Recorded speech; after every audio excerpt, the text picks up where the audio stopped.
Hello and welcome to In the Grandstand. I'm your host Jim Kimberley, and joining me today is Gareth Winslade. But most importantly, we are in the grandstand with a F2 race winner and the F3 Asian champion, Guanyu Zhou. Well, Guanyu, tell us all about your F3 Asia victory. Yeah, it was a pretty great experience. I won my first ever championship as a single seater, so it was quite a memorable 4 weeks in Mid East. Wasn't an easy one. Wasn't something you go back to. You can get used to everything. All the stuff are new to me. The car, engine, driving stuff. I have to adapt quite quickly. And this year, the Asian F3 was definitely one of the most experienced drivers, also the most talented drivers ever into the series. So we have few F2 rivals, F3 good drivers, and also the runner-up in Formula Regional, Formula Renault. So they are more used to the car than us, and it was nice, at the final round to turn everything back to be going for that end of the championship to climb that title at the very last races. So it was really good feeling and a good start of the year. Yeah, it's a dramatic start for the year for you, but before that, you were doing F3 properly, you were doing F4, karting, the traditional route. Was Formula One ever a distinct possibility? Did you genuinely believe that you would make it? Tell us all about those early years. Yeah, so where I started obviously was back to my home, which is in Shanghai, China. And so as a kid, I started actually in the indoor kart track. It's more like for fun. So first time tried it, absolutely loved it. And I was going to school and always at the weekend going there to having fun. And then we started more like a professional racing career. So we start buy our own cars, try to race in the China Championship, and after that won this championship. So I actually moved to UK. So because I think that's one of the home of motorsports and where you have compete with all the best drivers.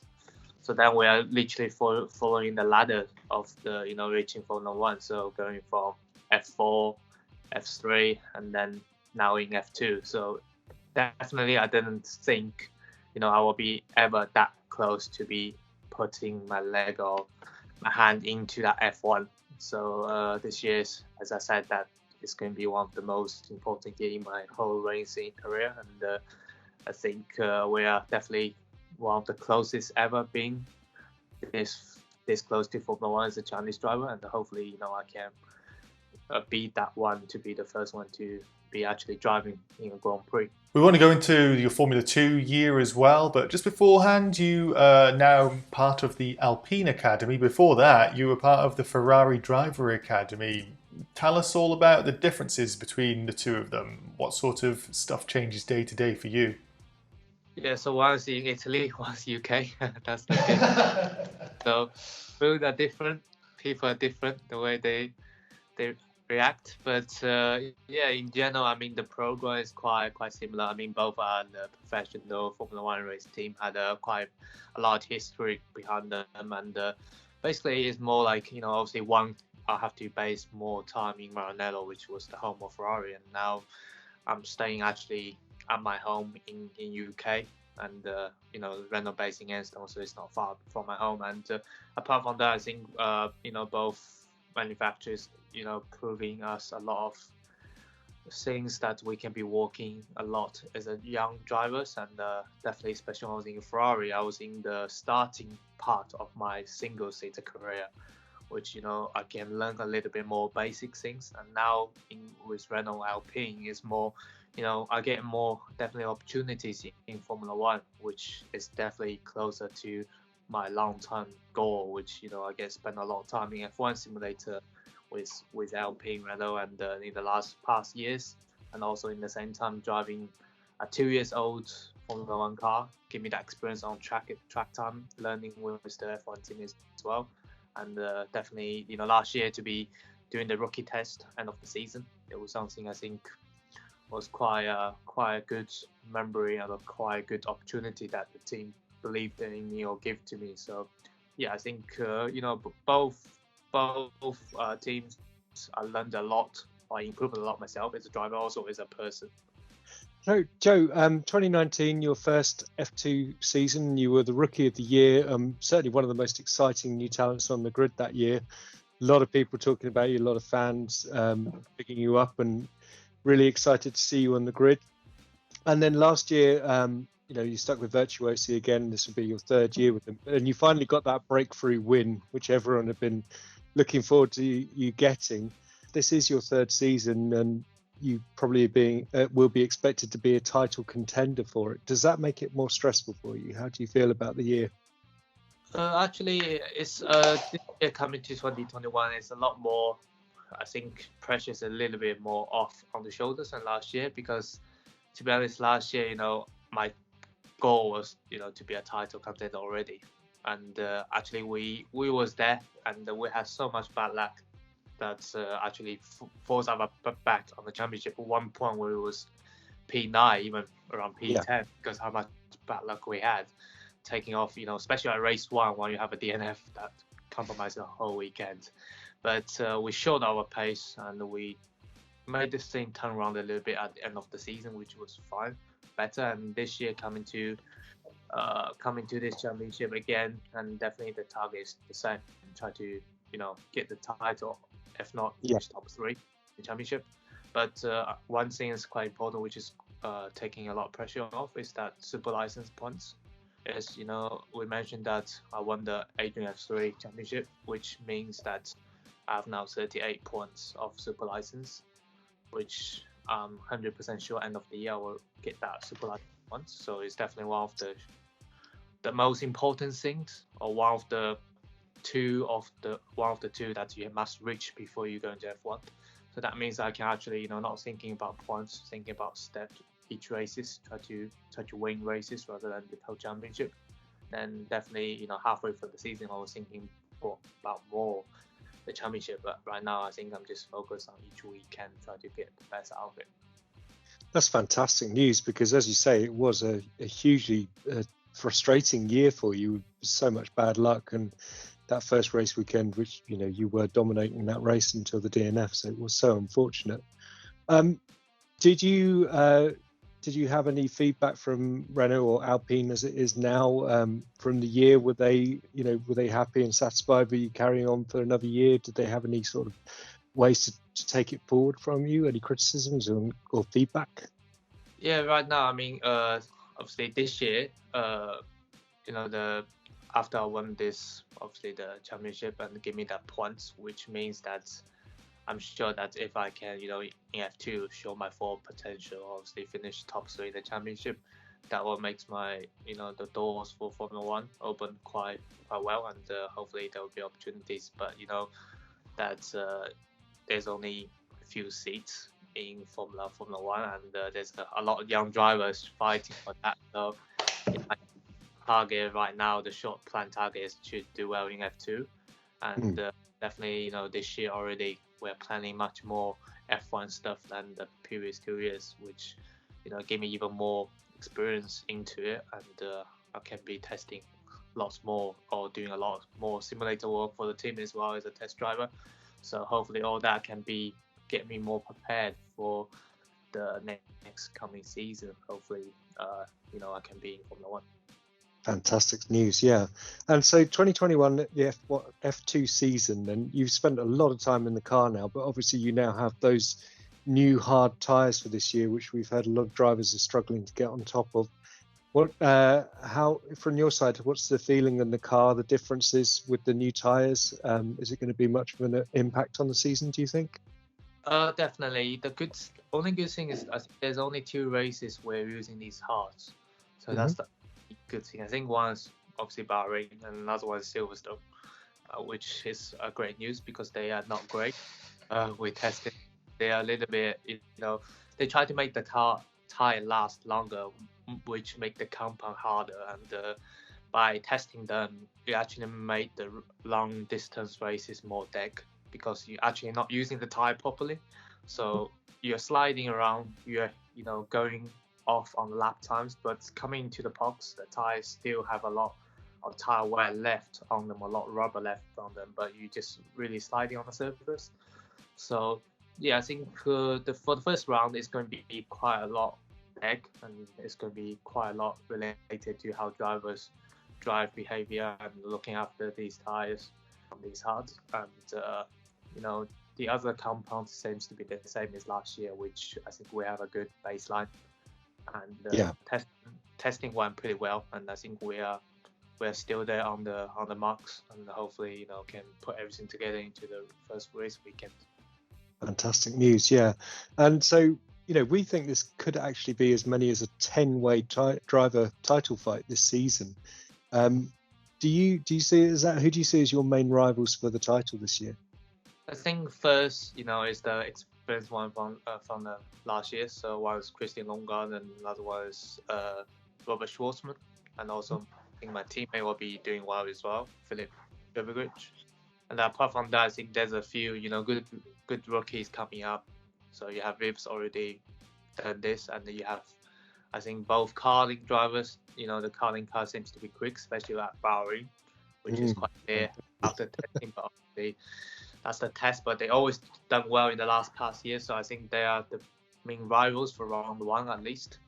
And then there's Oscar coming up from a champion F3, so there's quite a good driver lineup. Like you said, a 10-way fight, but on the other hand, with the new Formula 2 format for the race weekend, could make this even closer than ever, because even you qualify pole, you don't get chance to start pole until the Sunday. So it's quite, race 1, race 2 is quite a tricky one, because what I think, if you are basically qualified pole, you start P10, there's a high chance that you might get taken out in the collision turn 1, which means you sacrifice your race 2 as well. So it's going to be, I think, as consistent as you can, and you can, the title will be yours if you can be so consistent every weekend.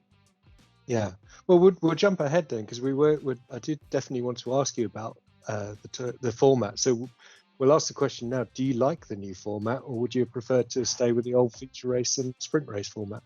To be honest, I like the old ones, but you never know. It's a new thing. It's like the Halo. When the first time come up, nobody likes it, but now everybody loves it, and that's the same people's life. But I think the new format could make the championship even more close. And actually, the good thing was that even you are struggling with your qualified pace for some reason in certain tracks, you can actually end up with a good weekend in terms of point scoring. So that's I think the benefit of it, and it gives people more chances to do mistakes in qualifying. Soon you are inside top 10, which I think at least I'm sure that if nothing went wrong, we can be in that position, top 10 easily. But I think there will be definitely more people scoring good points, and we don't know when to the first race, but I'm sure if we go Monaco, it's going to be quite tricky one. This not much position you can gain. Absolutely, yeah. And you mentioned Felipe Drugovich, your new teammate. How are you getting on with him? He surprised everyone last year with his 3 wins. Yeah, definitely. I got surprised as well, and to be honest, we're getting well. We spent the last year the 2 days. I spent 2 days testing with him, and also this year the 3 days. And we're sharing information to each other to helping the team. And I think both drivers will have the opportunity to be fighting for both for the drivers and constructor titles this year. So yeah, definitely it's going to be a year like last year that I think me and him will be hopefully working together, and bringing the team up in terms of the car setup, and then we can fight from there.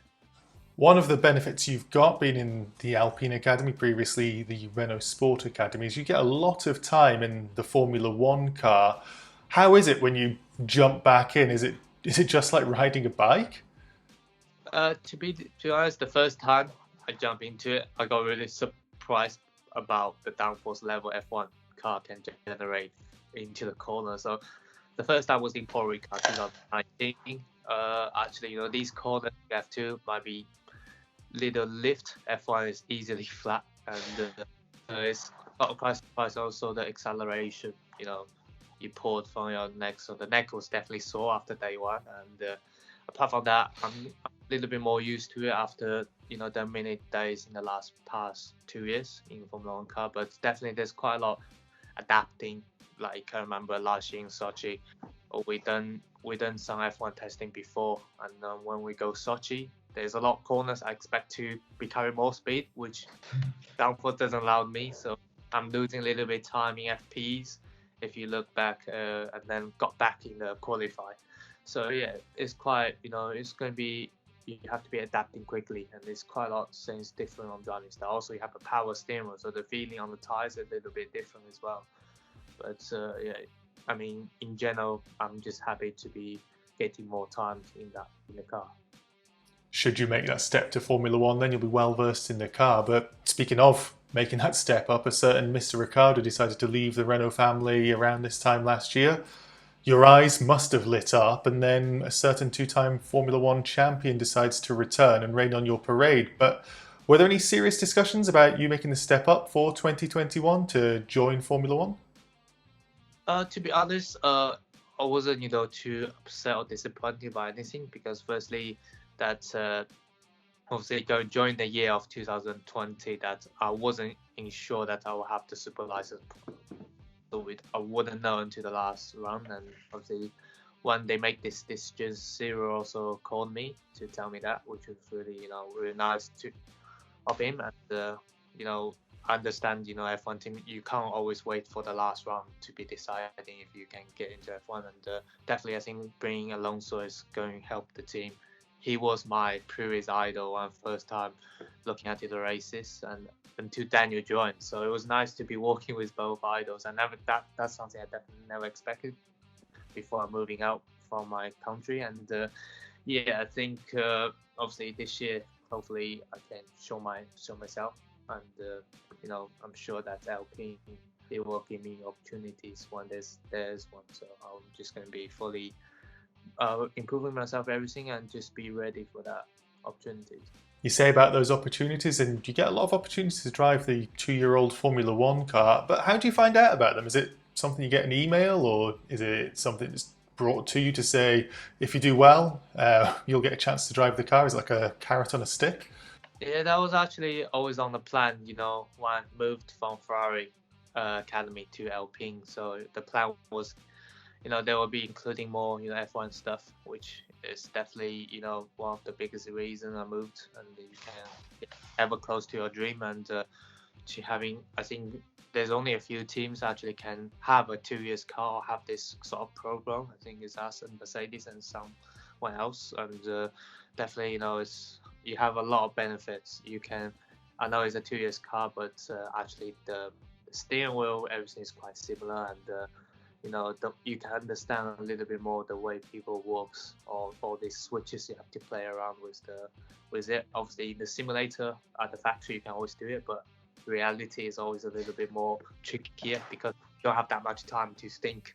You have to be, without looking at your dash, and all these things, it's definitely helping a lot. And obviously, the first year I joined Renault, I had opportunity to do a demo in Shanghai, in the city of Shanghai, which is quite impressive. That's something I don't expect until 1 month, 2 months ago, because when they told me that happened, actually I was shocked. I was like, there's no way they can close the city. It was in Xintian, Shanghai.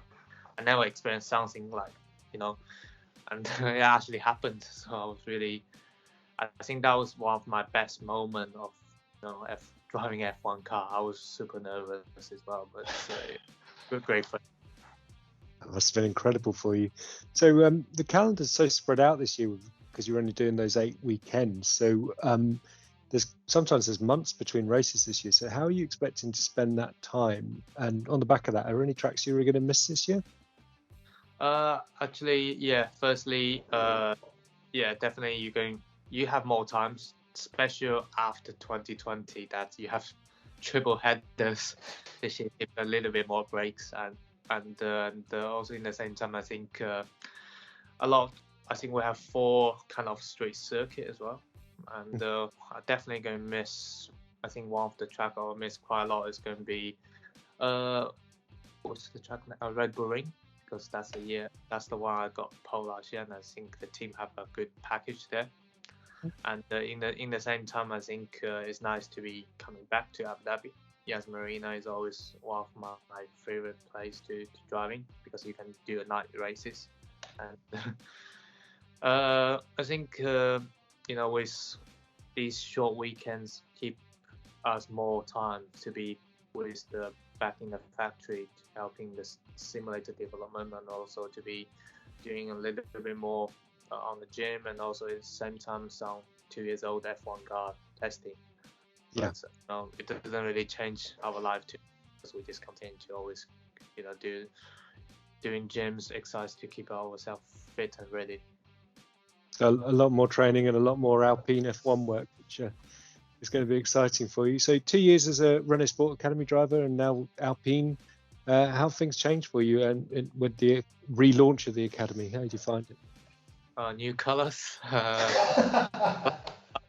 To be honest, I like the blue, especially it's a light blue with matte. And apart from that, I think not much changed. Obviously, we have the David instead of Zero now looking after the team. And actually, it was a great opportunity that I was out in Formula 3 Asian Championship.